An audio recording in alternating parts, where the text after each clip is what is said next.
दोस्तों, आज मैं आपको बताने वाला हूँ रामायण के वो 5 झूठ जो श्री राम के जीवन पर बनी रामायण में दिखाए गए हैं। ये झूठ एक बार तो इंसान को सोचने के लिए मजबूर कर देंगे, तो चलो इन 5 झूठ से आपको रूबरू करवाते हैं। 1. कुंभकर्ण की 6 महीने की नींद।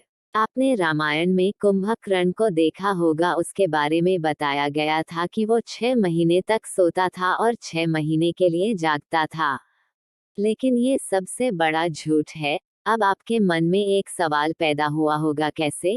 ये तो नॉर्मल सी बात है। यदि कोई व्यक्ति 6 महीने तक लगातार सोता रहेगा तो वो कुछ भी नहीं खाएगा, और व्यक्ति 6 महीने तक कुछ भी ना खाए तो उसकी मृत्यु निश्चित है। 2. हनुमान जी का द्रोणगिरी पर्वत उठाकर लाना। आपने अपने घर में हनुमान जी की फोटो में देखा होगा कि हनुमान जी हाथ में पहाड़ लेकर आसमान में उड़ रहे हैं। दोस्तों, ये बिल्कुल गलत है। मानते हैं हनुमान जी बलवान थे, लेकिन उन्होंने पूरा पर्वत नहीं उठाया था।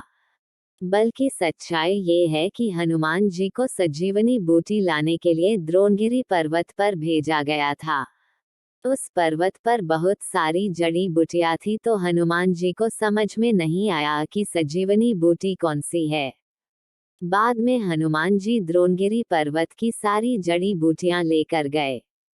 3. वनवास के 14 सालों के दौरान लक्ष्मण का नहीं सोना। कुछ कथावाचकों का ये कहना है कि जब तक श्री राम और सीता वनवास पर थे, जब राम के छोटे भाई लक्ष्मण कभी सोए नहीं थे। ये भी रामायण का एक बड़ा झूठ है।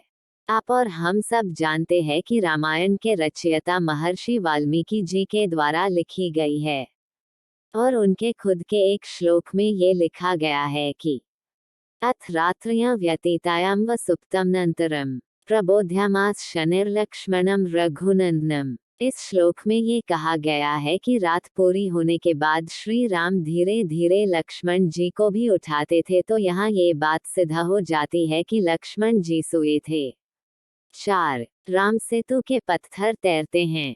आज भी सभी लोग ये कहते हैं कि श्री राम ने रावण की लंका में जाने के लिए जो राम सेतु बांध बनाया था, उसमें पत्थरों पर श्री राम लिखकर तैराया गया था, और लोग आज भी इस बात को मानते हैं। लेकिन ये बात बिल्कुल गलत साबित हुई। इसका सच जानने के लिए वाल्मीकि द्वारा लिखी गई रामायण पढ़नी चाहिए। खैर, हम अपने विषय पर आते हैं। राम सेतु के पत्थर तैरते हैं, पता नहीं ये मिलावट कहाँ से और किसने की। अब आप महर्षि वाल्मीकि के द्वारा रचित रामायण के ये श्लोक पढ़े। हस्तिमात्रान् महाकाया पाषाणाश्च महाबला पर्वताश्च समुत्पाट्य यंत्र परिवहन्ति च।